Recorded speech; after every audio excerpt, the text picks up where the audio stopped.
nationale de l'immigration clandestine.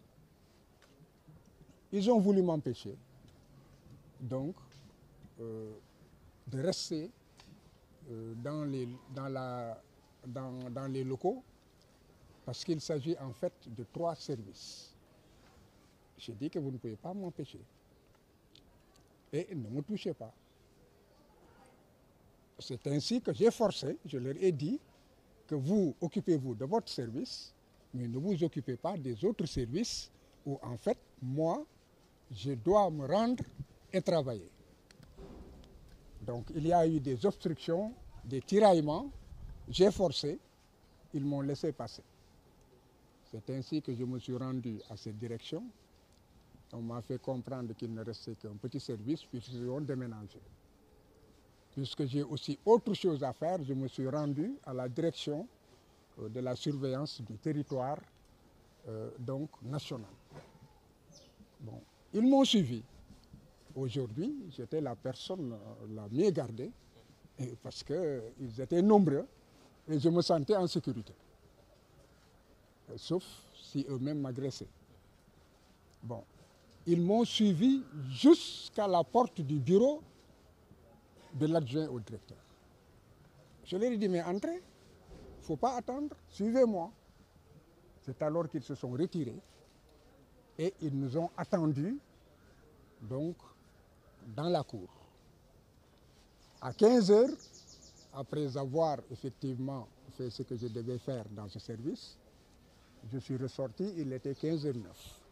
J'ai demandé à l'huissier et au mandataire donc de me suivre pour qu'on aille voir tout ce qu'ils nous avaient dit d'attendre. Arrivés sur les lieux, ils nous ont servi comme quoi donc le directeur n'était pas là, qu'il fallait attendre. Nous avons attendu et à un moment donné, nous avons compris que le directeur pourrait être là-bas. Nous avons essayé donc au moins d'avoir une personnalité qui puisse le remplacer, parce qu'un service ne peut pas être vacant. Si la personne qui a la direction du service est absente, il y a bien un adjoint. Ou bien, si l'adjoint n'est pas là, il y a toujours une autre personne qui assure la continuité du service. Donc j'ai demandé à ce qu'on nous permette de rencontrer toute personne qui pourrait en fait nous recevoir. Bon, et là, ils ont dit qu'il fallait attendre. Bon, je devais me rendre dans le cadre de mon travail, puisque je n'accompagnais que le mandataire, n'est-ce pas? Alors j'ai dit au mandataire, bon, vous restez, moi je pars, je reviens dans 1 heure. C'est pourquoi je vais quitter. À mon retour, la situation était la même. Ils m'ont dit que le directeur, le commissaire de police de la Médina leur a dit avec, je ne sais pas, une personne qui serait comptable ou je ne sais quoi dans le service, bon, d'attendre qu'ils allaient être reçus. Mais que seul le mandataire pouvait être reçu. J'ai dit d'accord. Bon, maintenant, il faudrait que je parle à cette personne ou bien que je parle au commissaire de la Médina. Impossible de les avoir. J'ai alerté toutes les autorités du pays qui pouvaient prendre des décisions et leur faire comprendre que c'est un service public. Alors, c'est là que j'ai vu que des citoyens entraient et sortaient, ils nous empêchaient d'entrer. Je leur ai dit, c'est un service public, vous ne pouvez pas m'empêcher d'accéder à ce service. Ils m'ont dit, maître, vous ne pouvez pas entrer. J'ai dit, pourquoi? Ce sont des ordres. Des ordres de qui? Personne ne répond. J'ai alerté toutes les autorités, je leur ai dit, j'entrerai dans ce service en tant qu'avocat et en tant que citoyen. J'entre seul et personne ne m'accompagne, s'il le faut. Ils m'ont dit en tout état de cause, aujourd'hui les ordres, c'est que vous ne franchirez pas cette porte. Évidemment, j'ai essayé d'entrer et vous avez pu filmer cela. Et à la limite, ils allaient me brutaliser. Je leur ai dit maintenant, je sais que vous avez reçu des ordres.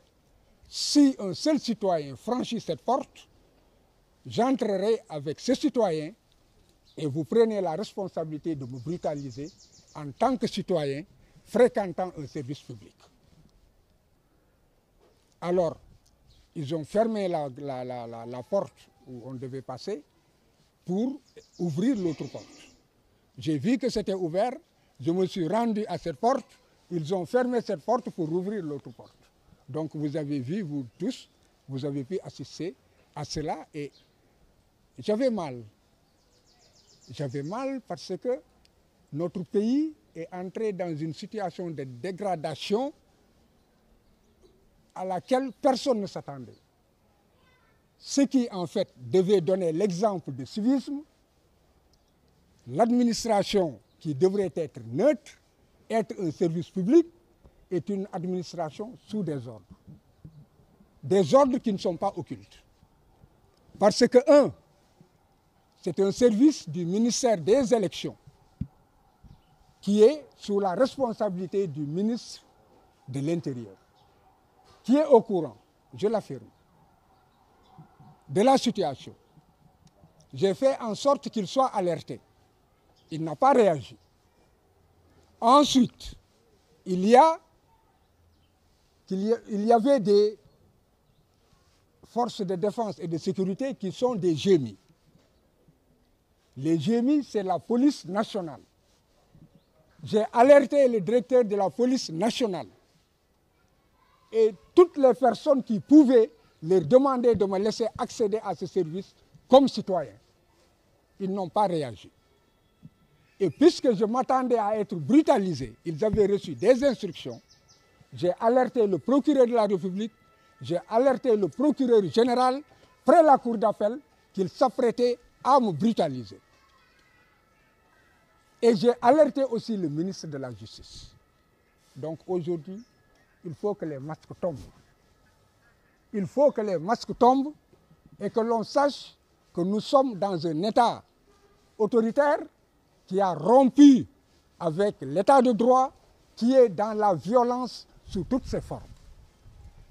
Et un État qui n'est pas décidé